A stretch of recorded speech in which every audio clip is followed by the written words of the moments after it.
Hey, super friends, if you're a fan of the Geek History Lesson podcast, then you might be a fan of our next comic book called Jupiter Jet and the Forgotten Radio, the second graphic novel in the Jupiter Jet series. It is hitting comic book shops on October 7th and bookstores on October 20th of this year.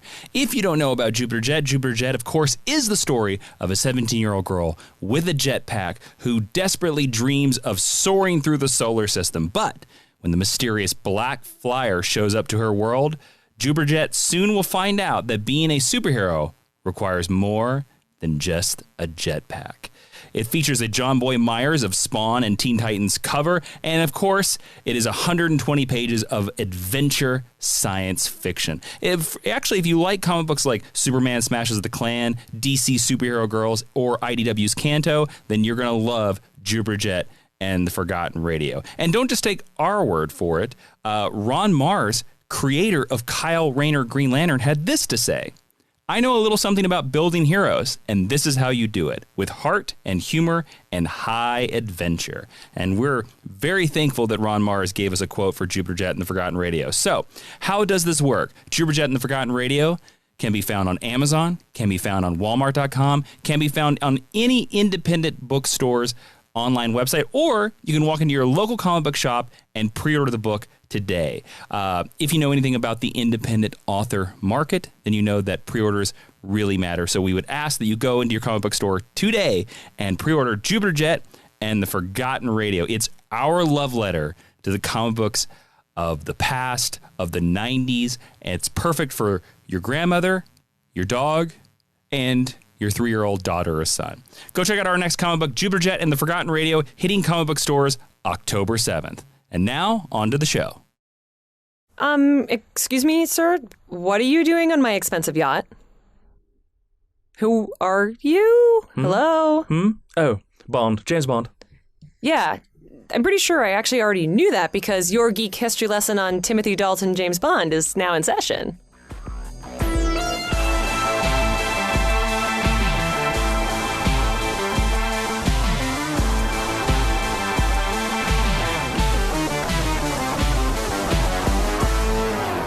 Hello and welcome to Geek History Lesson. I am Jason, don't give a damn Inman. I am Ashley Victoria Robinson. Welcome to your Mind University, because you have stumbled onto the podcast where we take one character constructor, James Bond, from popular culture and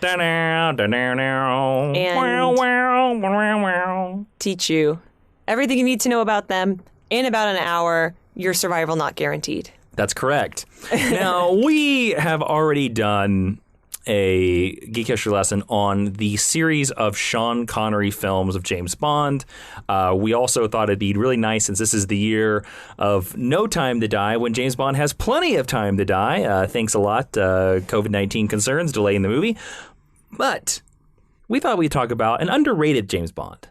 A Bond that's not talked about a lot. No, I'm not talking about George Lazenby. We're not doing that episode. We're talking about Timothy Dalton, the James Bond of the the Living Daylights in 1987. That song sucks. And also License to Kill in 1989. How does that theme song go, Jason? I don't remember. I will say, if we ever do at any point, because Lord knows there's going to be James Bond movies until well after you and I pass on. Oh, they will outlive us, yes. If we ever do a George Lazenby episode, we have to have Steven Schleicher of the Major Spoilers podcast on, because that's his favorite James Bond. I like George Lazenby as Bond, so I'm totally cool with that. I want to first off, a lot of people are probably going to be like, why did you skip Roger Moore? Well, because this is our podcast and we can do whatever we want. Yeah, there you go. There you go. We wanted to get to Timothy Dalton and Pierce Brosnan a little bit faster. So, Ashley, it's going to be a little bit different than a normal Geek History lesson. We're just going to be more discussing the career of the two Timothy Dalton James Bond films. So, Let's start this off. Ashley, I don't know if you knew this, but Sean Connery was going to retire in 1967 after his James Bond film, You Only Live Twice. You only live twice. Pretty close. Or so they say. Yep. One life for yourself and one for your dreams. You drift through years. Wow, yeah, as far as you can hit those notes. Yep. Good job. Anyways, some falsetto. Just wait till we get to the writing on the wall, Sham Shepherd. Anyways. Is that what that song is called? Yes, writing on the wall. Forget about it every the Spiker time. Song. Yep. Yes, that's so bad. Anyways, when Sean Connery was going to leave, he did live it, by the way. He did. You only live twice. There were a lot of candidates that were brought up to replace him in 1967, including Timothy Dalton, who at the time was 21. Can you imagine a 21-year-old James Bond? Well, actually, I'm going to tell you, they offered him the part. And here's the thing, and here's why... And he said, excuse me, I'm far too famous to play James Bond. No, I wish. Can you imagine? No, actually, he turned it down, saying that he thought he was far too young. Mr. Dalton, I doff my cap to you for that level of self-awareness because many modern actors would not feel the same way. Yeah, because Connery at this time was in his early 40s. Mm-hmm. And because of that, the part went to George Lazenby. So let's talk about this. What do you think about, because you've seen On Her Majesty's Secret Service with George Lazenby, what do you think about a 21-year-old Timothy Dalton being the James Bond in that movie? I want to say that even though I was not alive at the time, I do understand that being a 21-year-old in the 60s looked different than being a 21-year-old now. You look like the Beatles. Yeah, they were so cute. Mm-hmm. But I just mean that people might have been further along in their lives. We treated 21-year-olds differently than we treat 21-year-olds now, socially, things like that. Of course, yes. My ideal James Bond is probably around 35 to 37. I agree. I think that's exactly the age of James Bond. He has to seem like he's been around for a couple of years. Well, and you and I particularly like the aspect of James Bond that he had an actual military career. Yes. So one has to allot. It's kind of like doing a Batman timeline, right? 5 or 6 years. Someday we'll do our James Bond timeline. No, we won't. You have to allot enough time to have a military career of some significance. We know he went to some sort of post-secondary school. And then you have to allot a certain amount of time for him to have been a secret agent before he gained his 00 status, right? So I'm like, well, that's got to at least be a decade. So the idea of a 21-year-old James Bond just to me is just unfathomable because he's not James Bond. Yes, totally. And I'm not saying that Timothy Dalton wouldn't have been a wonderful young James Bond and that in the universe when that happened, he didn't go on to play James Bond for 9 movies or something that. I believe when he finally accepted the part in The Living Daylights, he's 35, 36, he's somewhere in there. Yeah. Yeah. Which is perfect. But it's hard for me to imagine a James Bond that young. And unfortunately, I know we'll see it at some point in our lives. We'll see something akin to James Bond Jr., that terrible cartoon show. Yes, I'm sure we will. Now, so let's talk about Timothy Dalton's performance as James Bond. Now, of course, a lot of people probably don't know this or do know this. We did do a James Bond Geek History lesson. So if you want to learn about the actual history of Geek History lesson, go search for that through Google. But James Bond was a composite of a number of commandos that author Ian Fleming had known during his service in the Naval Intelligence Division. And he just added his sort of own style and taste to the character. Fleming actually said this about Bond. He said, and I quote, "Exotic things would happen to and around James Bond, but he will always remain the neutral figure." So James Bond is not exotic. That's true. World of James Bond is exotic. That's interesting. And to me... From the mouth of the creator of James Bond. To me, in the tradition of great English literary leads, Sherlock Holmes has the same quality where no matter what situation Sherlock Holmes is in, he is always singular, he is always Sherlock Holmes, and above all else, he is always English and proud to be English. And even though they're very different characters, James Bond kind of possesses that same sort of quality. I think that's very interesting. I just love that quote, so I definitely wanted to include it. So it's interesting because Timothy Dalton's Bond is considered to be the closest to literary James Bond, to the James Bond in the books. Now, we're going to talk about this. I'm going to point out some specific instances where Dalton's James Bond is like the James Bond from the books. Ooh, Jason coming with receipts today. I'm not gonna break it down scene by scene. Yeah. I'm gonna tell you specific incidents. I think that's really cool. But I'm gonna tell you some points where he is like the literary James Bond, and then we're gonna get to the point where, fun fact, the audience did not like this James Bond. He remains a very polarizing James Bond. I think it's him and Brosnan are probably tied for the most polarizing. But so after we watched these two movies, I tweeted that I really enjoyed him. Spoiler. Yeah. I thought he was a great James Bond. I'm just going to say this, even though we are going to go into more detail on both of his movies. I thought both those movies held up surprisingly well.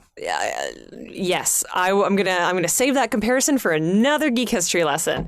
And the comments that I received in response, which were all very nice, yes, were either, yes, I agree, he's so good, he's underrated, I wish we'd gotten more, or I'm very politely telling you that I disagree. Oh, people either really liked him or really didn't. You were out of your gourd or something like that. Yeah. But no one was like, yeah, he's fine. People either seem to really dig what he throws down, or they don't want anything to do with it. So James Bond, as played by Timothy Dalton, is a serious Bond. Mm-hmm. He is dark. He's cold. Mm-hmm. He's unemotional. Mm-hmm. He's stern.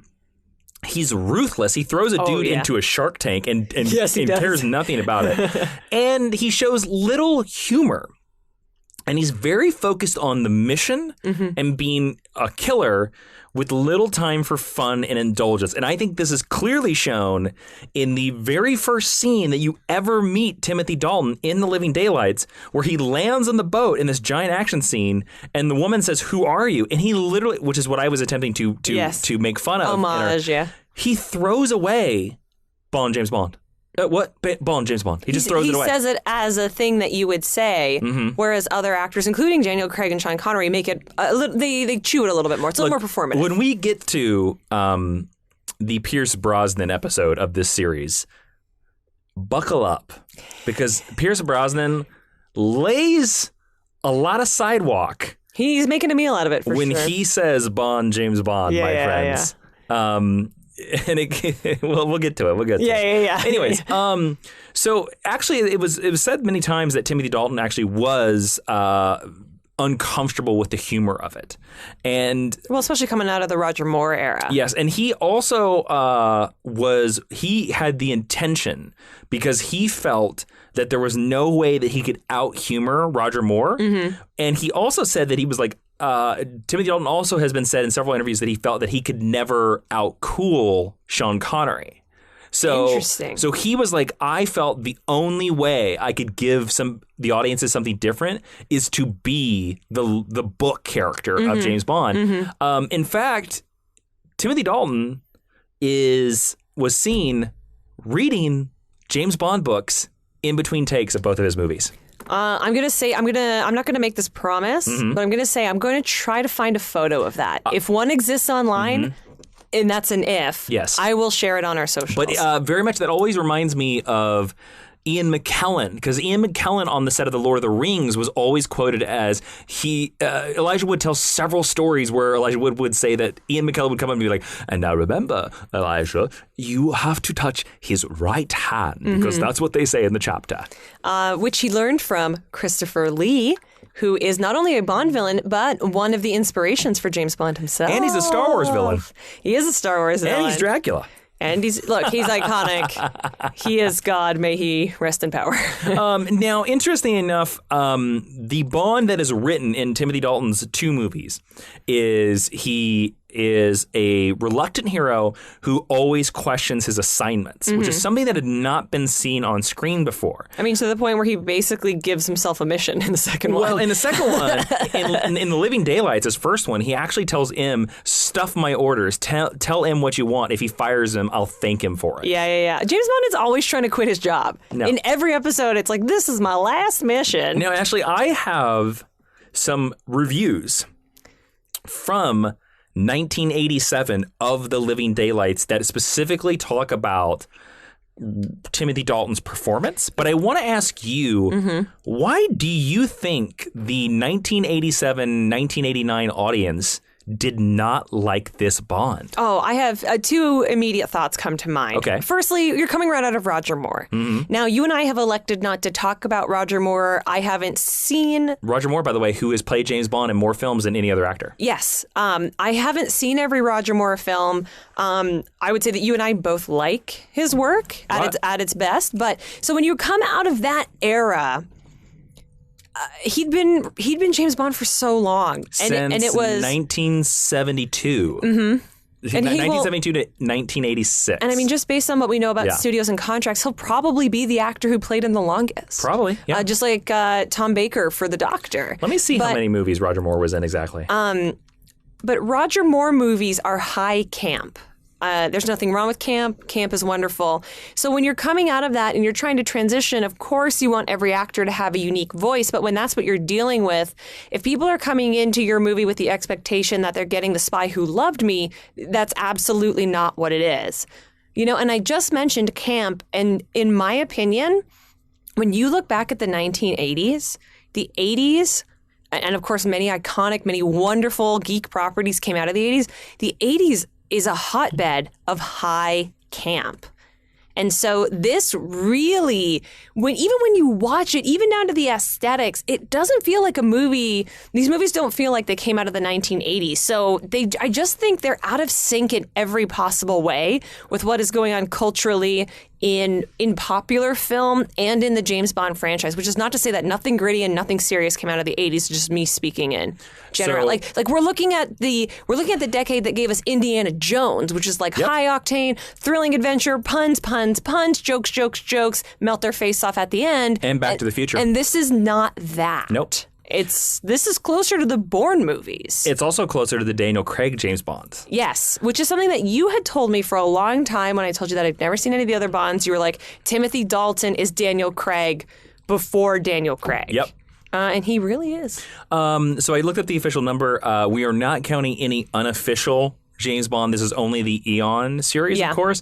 Sean Connery is in 6 James Bond movies. Roger Moore is in 7. So Roger Moore does hold the record. There you go. So, yes, you were correct. And Daniel Craig will end with 5. Pierce Brosnan's 4. Mm-hmm. You're probably right. I don't know if it's kind of like Tom Baker in the number of seasons he was the Doctor. I don't know if anybody, because of, contracts and studios and whatever, and just also like how quickly people move on or change. Well, this is the internet age after all. Yes, like how fast we want to move past stuff. I mean, good God, we've had, 3 Batmans in just this decade? We had so many Batmans. Yeah. Okay, so Roger Ebert of the famous, review series. Hang on, let me get out my notebook so that I can make my Green Arrow style list for this. Okay, I'm ready. Roger Ebert's the first name on my list? I have no idea what you're talking about. Well, it was like to get revenge on these critics who say nasty things about Timothy Dalton. Roger Ebert is dead. That's okay. I'll hunt his ghost. Roger Ebert, in his Chicago Sun-Times review, criticized the lack of humor in the protagonist character, and he actually said that this movie he put Living Daylights on the lower rungs of the Bond ladder. Gene Siskel gave this film 2 out of 4 stars, commending actually that Timothy Dalton seems superior to his predecessor, Roger Moore, but he felt that he simply doesn't have the manliness or charm of Sean Connery. He definitely doesn't have the charm, but manliness, I don't know. Well, let me ask you this. Before we get into actually talking about the movies, what do you think, what do you like about Timothy Dalton's James Bond performance? Timothy Dalton's James Bond is the only one who seems smart. Oh, interesting. He is the only one, and it's a subtle bit of acting, and it's this ephemeral thing. Smart characters, like smart people, have stuff going on behind their eyes. Yes. And part of it might just be Timothy Dalton's got kind of a squinty face. He does squint a lot, which seems like you're thinking. Timothy Dalton always looks like he's strategizing or he's thinking one step ahead. Mm-hmm. Even the scene in what's the second one called? License to Kill. License to Kill. I'm so sorry. It's not named after. Originally called License Revoked. It's not named after a book, so I'll never remember it. That's why I can't remember any of the Pierce Brosnan movies that aren't Goldeneye. Yeah, Living Daylights is the last one. Living Daylights is the first one. So, I mean, the last one to be named after a Fleming one until Quantum of Solace. Yes, you're right. So in that, there's this scene where they're in Florida and you think that he's going to turn himself in, but then he winds up like jumping off the balcony into the foliage and escaping. Like he outwits characters in a way that we're not used to seeing from James Bond. And I think it's part of, he is very cold and he is very detached, so the character seems calculating. And I really like characters who are smarter than everybody else in their movie. And I also like that he's one of the only actors whose Bond takes this very seriously. Even Sean Connery and even Daniel Craig have room for levity, but because he's so serious, like book James Bond is a dick. And book James Bond is I'm going to just say right now, a terrible person. Yes. And so is Timothy Dalton's Bond. Yes, but in the context of the movies, and particularly the way they deal with his relationship with Felix, and he's not even my favorite actor to play Felix by a long shot, the character is smart and he's calculating and he's driven and he's mean. But underneath all that meanness, there's still that soft spot for Felix. And I just found it really compelling because it's different than every other James Bond. All right. Well, let's move into Timothy Dalton's first James Bond movie. The Living Daylights. I just think that song is terrible. The Living Daylights. And then I don't remember any of the actual words, but for years in my kid brain, I always thought it was I thought there were no words. I thought it was. I honestly thought it was a person just being like, ho hey ho da dee da ho hey. This is now canon. There are no words. There are no words to that song. Oh my God. I'm crying. That's so funny. Is that a Duran Duran song? Yeah, I believe so. Yeah. That is so funny. The Living Daylights came out in 1987. It was directed by John Glenn, who had also directed James Bond movies like For Your Eyes Only, Octopussy, A View to a Kill, and License to Kill. So he directed both Timothy Dalton films.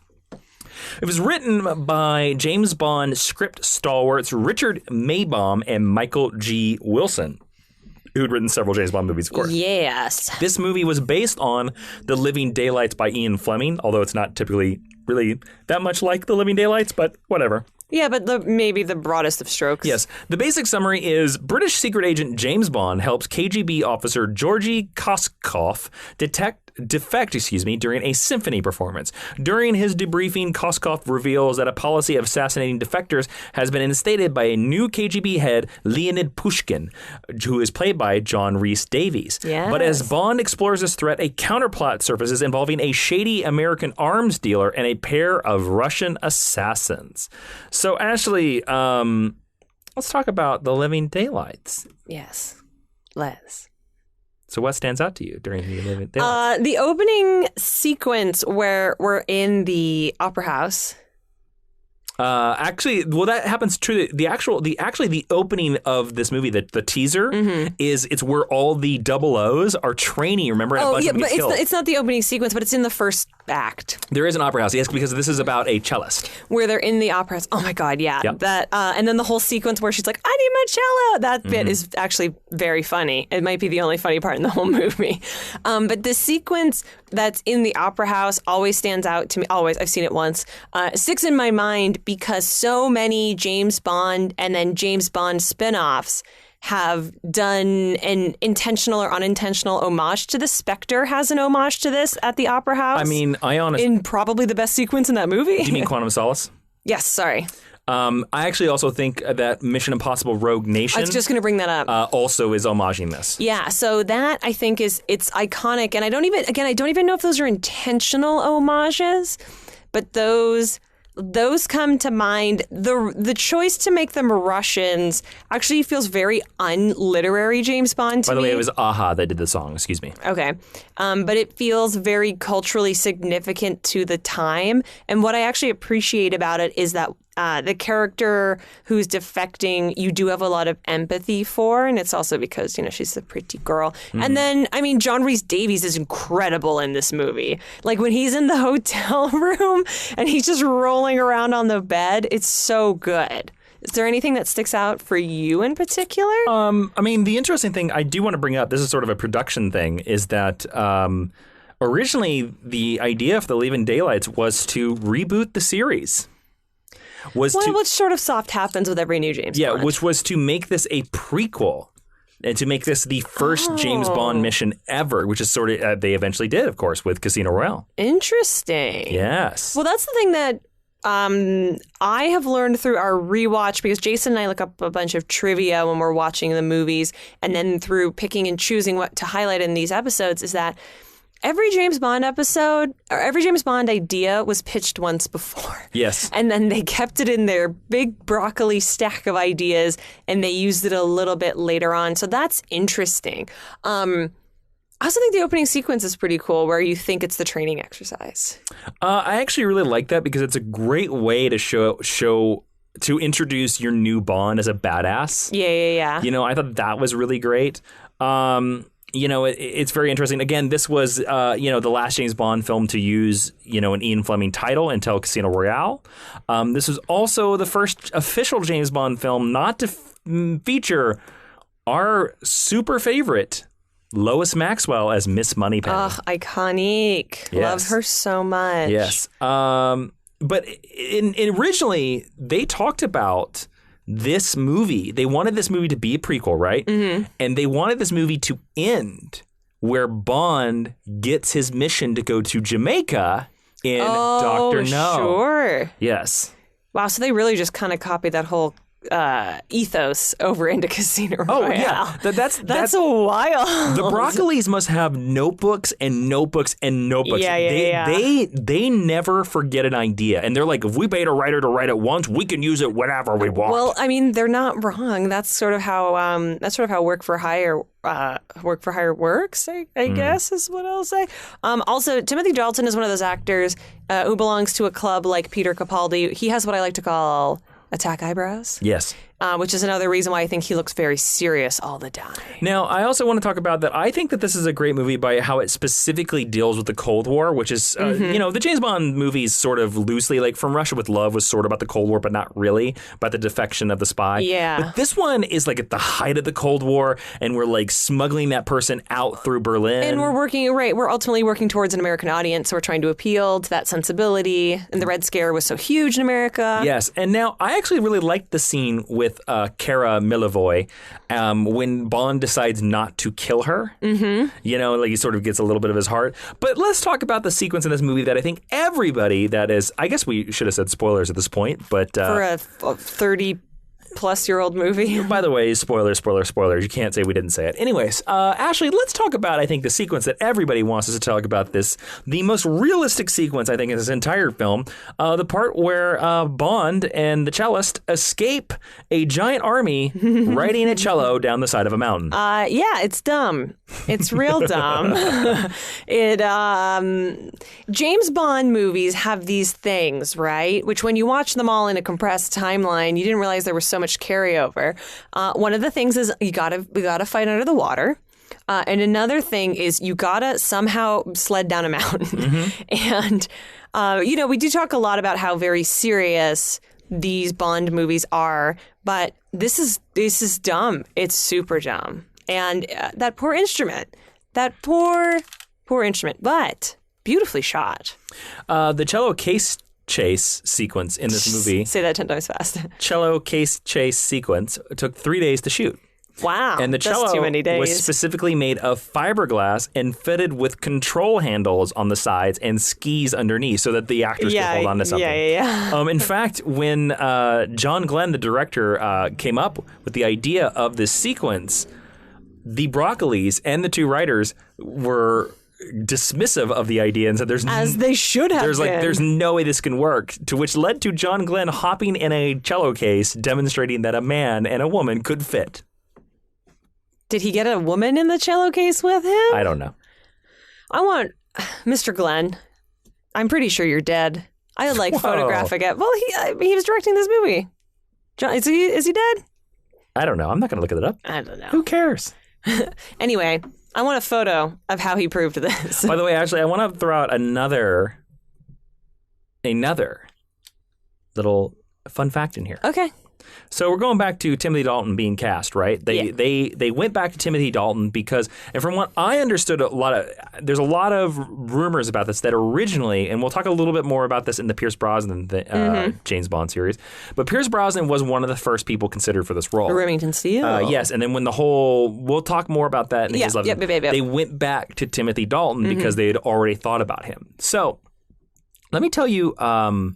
Another person. Who else was considered? Oh, yes. Arnold Schwarzenegger. And actually, this is something you might want to share with the Mind University listeners on our GHL podcast Twitter account at GHL Podcast, and also at where on Facebook?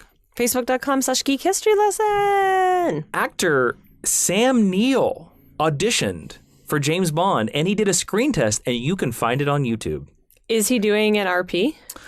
Basically, he's not terrible. I think he actually would have been an interesting choice. Is he an Aussie or is he a Kiwi? He's a Kiwi. He's a Kiwi. So he would have been Commonwealth James He would have been Bond. the first Kiwi to play James Bond. Well, because everyone's been English except Lazenby. Lazenby's Australian. Well, I guess, Connery's guess. Scottish, but that's still the UK. Yes. Okay.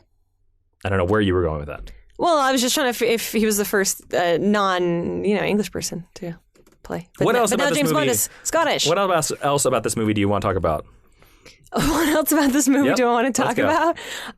Let's talk about what I like about Timothy Dalton James Bond movies is there's not too much M in them, and there's not too much. Like you mentioned, how Moneypenny is not in this movie. Yeah. The supporting cast of a Timothy Dalton Bond movie is very pared down, and that's something that they did initially in the first couple Craig movies, and now they've built them up to be more supporting cast characters. And that was something that I think the Roger Moore era really encouraged. Was that a lot of the team around MI6 really grew up around him. So this is much more of a character piece than maybe what people were used to seeing at the time. You know, another part of this movie that really surprised me, and I think also leans in towards when I say the idea that the Timothy Dalton Bond movies are the Daniel Craig movies, way ahead of their times. Remember the sequence at the very end? The end of this movie takes place in Afghanistan. It does. And it takes place in Afghanistan at the height of basically what will become the Taliban fighting the Soviets. Yeah, that's dark. And so James Bond teams up with they're the leader. They call them the Mujahideen. Yes. In this movie, the local Mujahideen, and they basically he helps. Who's being that chapter's being run by an MI6 agent. Yeah, and they're selling them because they're selling the Soviets opium. Yeah. Right? And with their help, that's what allows Bond to get onto the plane, which creates the whole cargo plane fight, the final plane fight of the movie. The whole sequence with the plane is pretty cool. It is pretty cool. I actually think most of the Afghanistan sequence is pretty good, especially when they meet Kamran Shah, who's the guy that helps escape with them. And you know what? I'm going to be honest with you. I actually don't think that Kara, the solo celloist, is a terrible Bond girl. What do you think about her? I actually think she's a great character. I don't think she's a terrible Bond girl, but I do think during the sequence with the plane, she's a little tacked on because she doesn't really offer anything. James just has to drag her around with him. Well, most Bond girls are like that. Yes, and they're truly only going to get so much worse from this point forward. No, I like her. I don't think any Bond girl should stick around past the movie, but if she would have stuck around, you could have done some really interesting stuff with her, but I get it. Yes, for me, to be a good Bond girl, you just have to be not annoying. And then if you're not annoying and actually contribute, like Honey Rider, then even better. Aces. All right, unless you have anything more you want to say about that, let's move on to the next movie. Yes, let's talk about Felix Leiter. I love him so much. Well, Felix Leiter is in The Living Daylights, by the way. I know, but the next one is all about. And it's the same actor. All about. Yeah, it's not my favorite Felix, but no, he's the older Felix. He's the gentleman from Live or Let Die. Let's see who's the actor that played him. I forgot. I don't know. Anyway, he does a very good job for what's asked of him. John Terry. I just like Felix more as a peer of James Bond. That's all. All right, now let's talk about License to Kill. It was released in 1989. It was directed by John Glenn, written by the same dudes, Richard Maybaum and Michael G. Wilson. It is not based on a short story or a standalone book, nor does it share a title.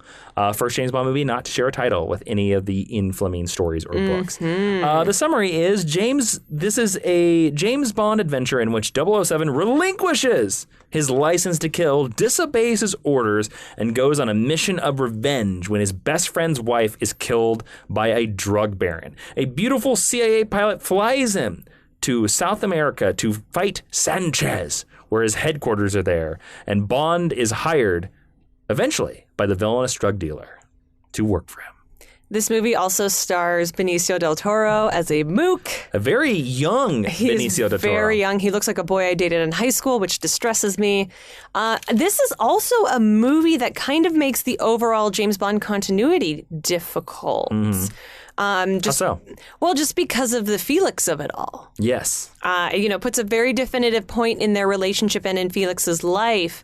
And so any Felix that comes after this, you kind of have to ask the same question that we like to ask, is James Bond an identity or a human being? Well, this also makes a reference to James Bond's dead wife as seen in On Her Majesty's Secret Service when Felix's new wife asks if James has ever been in love, and Felix says, once in the past, but never again. Yes, the Contessa. To the Contessa.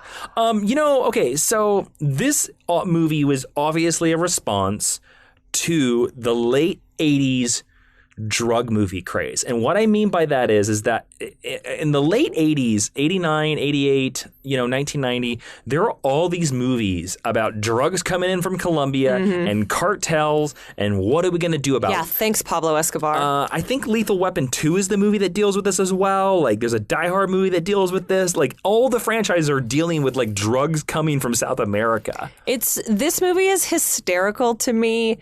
Because whoever did the set dressing and the costume design, and it's set in Florida, so I get it. You're trying to evoke certain things, but this is just like Magnum PI. All the men look like the Ken dolls that I had growing up. Like everything is a soft pastel or like a taupe. Everyone's pants are really high. But because a lot of these styles are now kind of retro cool, it's a really interesting movie to go back and just examine the look of. And again, because Florida, all the furniture is rattan. It's a lot of big ferns. There's great foliage. So the, numerous chase scenes that are requisite in any James Bond movie, he might as well be running through the Amazon rainforest a lot of this time. Now, I want to talk a little bit, before we go into specific of the movies, I want to talk about some fun stuff in this movie. Okay. Because there is some really fun and weird stuff in this movie, okay? If you remember, this is a Revenge Quest James Bond film. Yep. And James Bond doesn't really have sex with anybody in this movie. He has sex, I think, with one person in this movie. Yeah, which for Bond is like practically a record. Yes. Even though he denied this at interviews before the movie was released, in 2007, Timothy Dalton confirmed in an interview that the reason why Bond doesn't have much sex in this film is because the producers were scared about sending the wrong message to the public because at 1989, we are at the height of the AIDS epidemic. Ooh. Interesting. So they didn't want Bond to just be casually having sex with everyone. They're like, we're not going to confirm that this is protected or unprotected sex, so just have one sex scene. Interesting. This is the Bond film that features the most screen time for Desmond Llewellyn as Q, our dear favorite Desmond Llewellyn. We love him so much. And this is how much I love him even more. I had no idea about this. Apparently, Desmond Llewellyn's Q follows James Bond, kind of goes and helps him out. Remember towards the end of the movie when he's in South America? Yes, that's the bellhop. Well, what's the one thing that Q screams at James Bond about throughout every one of the movies? Bring it back in one piece. Yeah, don't damage my equipment, bring it back in one piece. Yeah. There's a scene in this movie, remember, where he's on the side of the road and he's like sort of dressed up like a gardener? Yeah. And he has a radio? Yes. Well, Q at the end of that scene just tosses the radio into the ditch. Apparently, Desmond Llewellyn suggested that as a counter argument to the idea that this man always says, bring my stuff back in pristine condition. Oh my gosh, that's so funny. Which I think is so genius. I love him so much. And also, he's played Q 185 times by this point. Not that many times, but sure. But I think he's of the original sort of batch of actors. Him, Bernard Lee, and Lois Maxwell. He sticks around the longest. Yes, he does. We'll have him for 4 more movies after this. Yeah, his last movie's really. It's We're gonna it's not a great movie, but his moment in it is special. His moment is great. Very special. But you can tell by this point in his James Bond career that he's having a good time. He loves being Q. And I like it when Q likes being Q. I don't like it when Q is too hard done by. And this is very sweet. The scene where Bond resigns from MI6 was shot at Ernest Hemingway's house in Key West. Shut up! Yep. That is so cool. That's the house that he jumps over the balcony. Yeah. They picked it because the director thought it had a cool look. And it does have a cool look. And that is why the script was rewritten to where when his license to kill is revoked, Bond says, I guess this is a farewell to arms. Oh, ha ha ha ha. Isn't that also your favorite joke in Evil Dead? Yes, it is. Where he chops off his hand, they put a bucket over, and then the book that he weighs down the bucket is a farewell to arms. Yeah. Wow, smart. Look, we got literary jokes. Now, let's go into the film. But before we do this, I want to say that this is the last James Bond film for 6 years. There is a big gap between this film and GoldenEye because this was considered to be a box office failure. Also, this was the first Bond film to shoot nothing in London. Yes. They shot nothing in London. Well, again, to me, this is them trying to grab that American audience. Well, that was also it was because of cost, actually. Oh, really? Yeah, the UK passed some sort of new tax law that made filming in... So they basically filmed this entire movie in Florida and Mexico. Interesting. So, yeah. Okay, what do we think about... basically, a drug lord taking down Felix Leiter and sending Bond on a revenge quest. This is a Bond separate from MI6. This is basically, to me, I will say this, even though I like the setup to this movie, the more the movie goes on, I think it falls apart. And I think that the more this movie goes on, the less it seems like this is a Bond movie, that it could literally be any action hero you could ever want, just insert there. I think that's fair. I do think that's fair, even though I like this movie a lot. The thing that always gets me about this movie is how violent it is, especially for the time. Like you keep saying that he takes out Felix, but Felix gets brutally maimed. Yes, Felix gets dumped into a shark tank. Remember? Yeah, and his leg gets I think his leg bitten off. And then Bond. Without feeling, knocks one of the same dudes into the shark tank and just watches him die. Yes, he also gets a really weird helper guy with a boat who helps him break in at one point.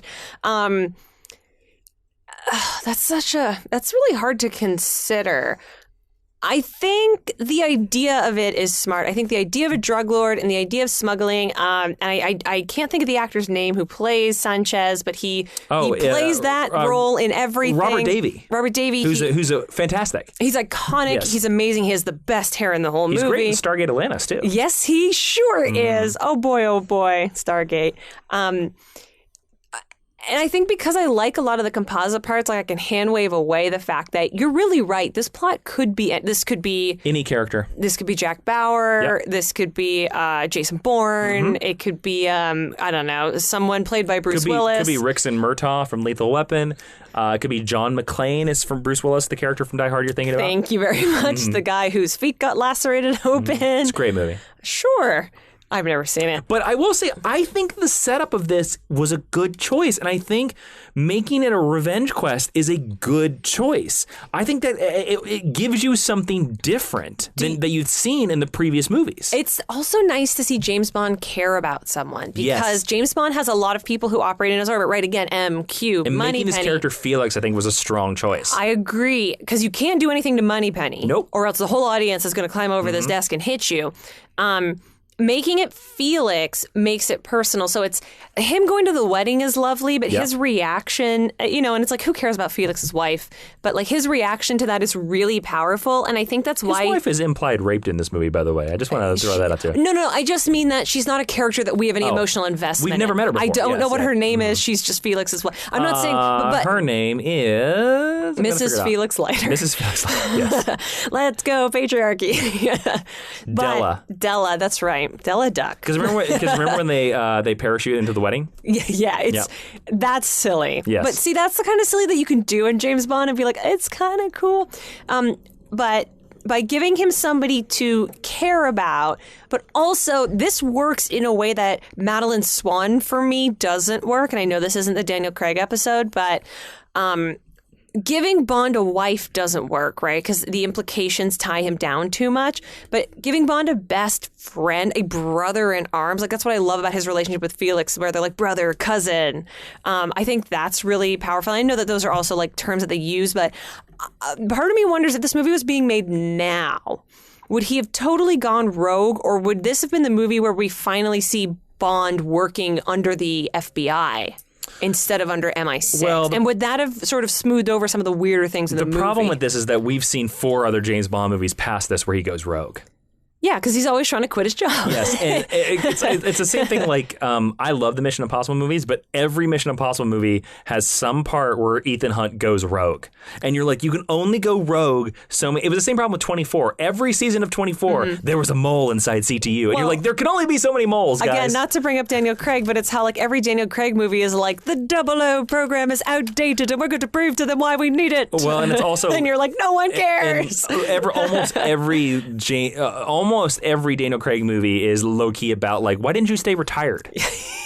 You're too old. You're too old. I know, and as Judi Dench progresses towards being an octogenarian over the course of those movies. Well, it's funny because both of Timothy Dalton's are basically revenge quests. Almost, yeah, you're right. In certain ways. But that works for the kind of Bond that he's giving us. Also, don't forget, everybody, Wayne Newton played the televangelist Professor Joe Butcher in this. He looks so scary. And I admire this movie for ending in a semi-truck action scene, but some of them... Do you? Because it's weird. Some are pretty lame. But, anyways, I just want to point out to everybody that just because we don't talk about everything in this movie doesn't mean that we didn't want to mention it. So I just want to point that out. Yeah. So, Ashley, let's talk about Timothy Dalton as a whole here. Yes, let's. We only got 2 to choose from. I think it's pretty obvious. Which of these 2 is the best Dalton Bond movie? Is it The Living Daylights or License to Kill? The Living Daylights is the best one. Yes. I like License to Kill better. Oh, boy. I am disagree with you on that one. Fine. Living Daylights, I think, is the much better movie than License to Kill. Why? Why do you think License to Kill is better? Because I think License to Kill is beautiful. Ashley. I think the movie. Whoa. I think the stuff in Florida. Quote Ashley on this. that License to Kill is beautiful. I think License to Kill is beautiful. Go for it. I want to see that on a DVD. Tweet it to me. Yes. Who distributes James Bond now? MGM doesn't exist anymore? Universal. Universal. You can quote me. I want a copy of it if you do. I think License to Kill is beautiful. I do. I think all the stuff in Florida is gorgeous. Okay. I think it's beautiful. Like I said, I also like sad boy James Bond, and this is the saddest James Bond we've seen up to this point. It does devolve. Like I said, overall. Every Bond girl in License to Kill is terrible.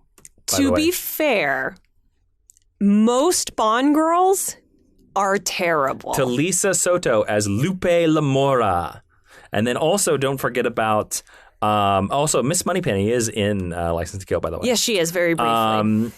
Played by Carolyn Bliss. I'm trying to figure out this is the new Moneypenny, remember? Because you and I were like, who is this lady? Yes. I'm trying to figure out, there was the girl who is the CIA agent in License to Kill, who was quite bad. Oh, she's super lame. I'm trying to find her name. I'll figure it out. She's cute, though. I think I like it because it's more personal. But The Living Daylights is, objectively speaking, the better movie. But I think if I felt compelled to watch one of them, I'd just watch both.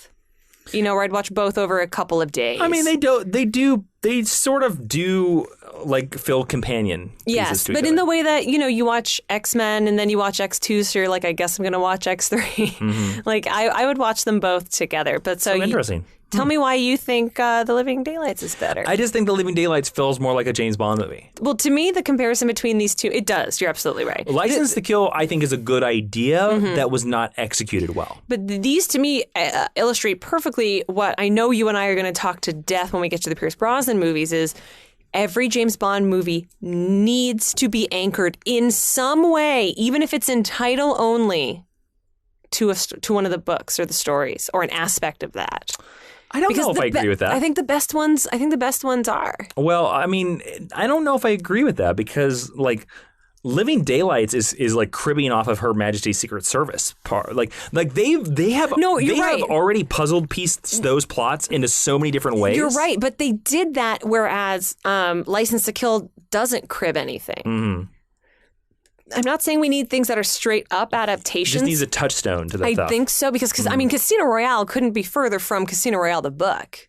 Yeah, but at least it revolves around Le Chiffre in the game. Mm-hmm, and there's sort of like basic structures that we're following. And I think when you stray... And License to Kill has no connection. It doesn't. And when you stray too far afield, often it's diminishing returns. I think I know the answer to this, so that's why we're not going to spend much time on it. Sure. The best Dalton villain. I mean... It's got to be Robert Davi. Yeah, Pushkin. Yeah. John Rhys Davies. No, he's not Pushkin. Isn't he Pushkin? No, Pushkin is the you're thinking of the Russian guy from The Living Daylights. Robert Davi is Sanchez. Sanchez. Sorry. Yes. You said Davies, and I was like, John Rhys Davies. Yes. Yes. Yes. Yeah, you're getting it mixed up. Yes. I was like, Robert Davi is not playing a Russian man. I actually think they're both pretty good villains. Yeah, they're okay. I don't think either of them is like horrifically bad. I wish Robert Davi had gotten a better script. Fair. I think that's fair. That's what I feel. Yeah. Okay, so that is, I think, it on the. Any other things you want to say about the Timothy Dalton Bond era? Like, what do you feel about? What would you say to somebody out there right now? It's someone that's stuck through this episode and is like, do I really want to rewatch these? Like, seriously, why should I rewatch these? Ashley, I think if we are living in the Daniel Craig James Bond era, these are worth revisiting the same way that I think the Connery films are worth revisiting. To see where Daniel Craig is cribbing from, because him, and honestly the whole production team, everyone involved, is borrowing very heavily from this, very heavily from Connery. These two movies are, if you imagine a door hinge, okay, they are. I don't know where you're going with this one. They are the screw in between, right? This is the pivot point for James Bond. These movies to me bridge the gap between retro James Bond and modern James Bond. And because of that, there's growing pains here from the production side and from the audience. And that's why I think people can look back really fondly on this, because it's so modern for the 80s and for James Bond. Just in terms of, we're not talking tone, about the look. storytelling, the tone and characterization. It feels more modern. It does. I mean, honestly, too, the design, it looks less dated than the Pierce Brosnan movies. The Pierce Brosnan movies look less well made than these two movies do. Well, I'm going to say something crazy right here. Sure. I think The Living Daylights is better than every Pierce Brosnan James Bond film. I agree. I mean, if I were going to list my top 5 James Bond movies, does License to Kill make it in there? License to Kill definitely makes it in there. If I were doing a top 10, they'd both make it in there. Because you're interesting, because we did that top 5 list for the Major Spoilers Podcast top 5 James Bond list, but now you have now I've seen just so much now more you've seen wider more James breadth. Bond. Yeah. Yes. Yeah. I would definitely, and I like a lot. I would also say, to go all the way back to your other question, to why should you watch this? Because so much of what you love about James Bond comes directly out of this. And because I didn't want to watch this either, because this is sort of the Star Trek Enterprise of this franchise. It's the thing that people will tell you not to watch, and there's so much more good here than people were ready for or realized. And there's a reason why now in this we're almost in this postmodern James Bond, because it's been around for so long and it's so self-referential. That there's a reason why people are coming back around to Timothy Dalton movies and saying these were actually pretty good. I agree. Timothy Dalton is one of the best actors to play Bond. Yeah. He's so underrated. And it's interesting because it's funny, I feel because of this and DC Universe's Doom Patrol, you've really come around on Timothy Dalton. I just never seen him in anything, so I was like, what do I care about Timothy Dalton? I've always been like, Timothy Dalton, man. Timothy Dalton, underrated genius. I'm glad he's getting his due in his in the fall of his years. He's really wonderful in Doom Patrol. He's great. He's actually very funny in Doom Patrol, too, at different times. Fantastic. One of his best movie roles of all time, besides being the villain in The Rocketeer, is where he basically plays Errol Flynn. That is him. Yeah, he's the weird he's Nazi. Good in that. Yeah, he's really good in that. Is Hot Fuzz. Have you seen Hot Fuzz? Yes, I have seen Hot Fuzz. Yes, where he's the owner. Yes. He has one of the best, I think it's one of the best lines in cinema, where it's the idea that Simon Pegg's character is jogging around the village, and Timothy Dalton jogs up to him, and he goes, "Arrest me!" And he goes, "Why?" And he's like, "I'm a slasher of prices." I would also encourage, if people are still on the fence about this, these two movies are on TV a lot. They're also on Pluto TV. I was also going to bring that up. There's a great free app called Pluto TV. They not only have a James Bond channel, which these are often playing on, but they have free to rent movies, including these two. I believe they have every James Bond movie from License to Kill all the way back to Dr. No. Yes, they do. Yeah, they don't have any of the modern Pierce Brosnan ones. No, but they will. All right, so let's move into the recommended viewing. Yeah, the recommended viewing is what is usually our recommended reading. You go to geekhistorylesson.com/recommended reading. You will find some little Amazon widgets where if you want to check out some Timothy Dalton stuff, you can. You click on those, you buy them in your format of choice, and you take money out of Jeff Bezos' pocket and put it in ours so that we can continue building our invisible car. Yes, and of course, the three easy choices are, of course, the complete James Bond collection on Blu-ray, which is very expensive, and then also just the movies themselves, The Living Daylights and License to Kill. It's very simple. Yeah. All right, now we're going to move into the teaching tweet. Where in 140 characters or less, Professor Jason, much to his own chagrin, is going to summarize everything he just taught you about Timothy Dalton.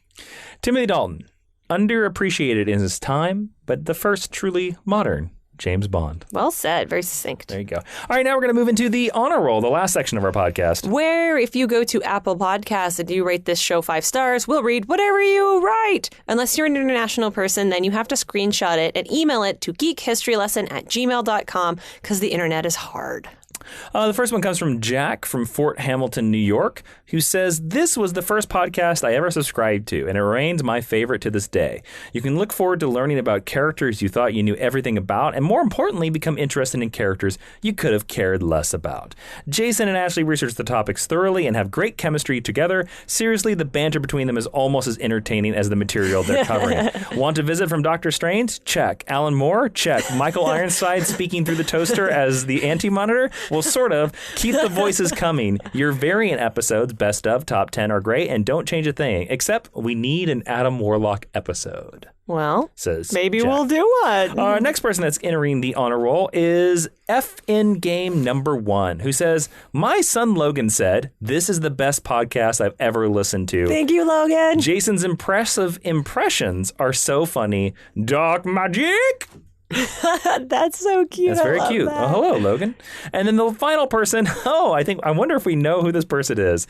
R Sands 21. Oh, we definitely know. What's up, Ryan? I think this is Mr. Ryan Sands here. It definitely is. It's funny when our friends leave. Who said, "I've learned so much after enrolling in the Mine University." Parentheses, subscribing to the podcast. "I didn't read many comics in the 90s, so there's a big chunk of comic book history that I'm not up to speed on."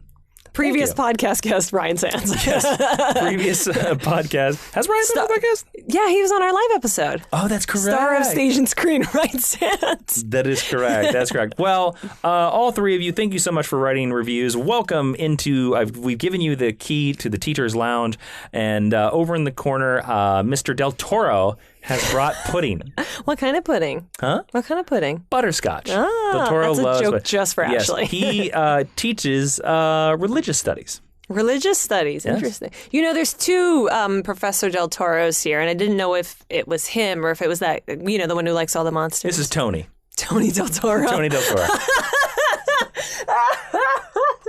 That's so funny. Yep. Don't forget, if you want to be like those awesome people, go over to Apple Podcasts and leave us a 5-star review. You basically can write anything, and we will read your review on the air. Don't forget as well to subscribe and download to this podcast on Spotify, also Stitcher, anywhere you can listen to podcasts and put them in their ear holes. Definitely put us in your ear holes. And also, don't forget to follow Geek History Lesson on social media. Where can they do that, Ashley? You can do that at geekhistorylesson.com, facebook.com/geekhistorylesson, or on Twitter at GHL Podcast, because Geek History Lesson was too long. That's correct. And don't forget to follow me on Twitter and Instagram at Jawiin, Jawiin. Follow Ashley on Twitter and Instagram at Ashley V. Robinson. And now we're to the truly final section of Geek History Lesson. Hashtag stick around. Where we want to make sure you stuck through the plugs. Ashley, I think it's a pretty easy question. Okay. Who would win in a fight? Timothy Dalton's James Bond or Timothy Dalton's Chief from Doom Patrol? Oh, man. Well, Chief is a paraplegic. Yes.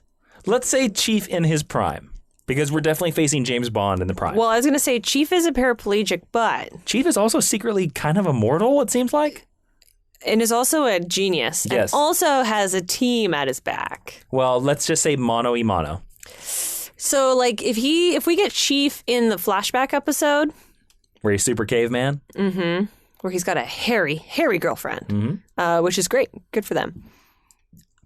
I think it'll be really hard, but I'm gonna say James Bond. I'm gonna say his James Bond. Oh, interesting.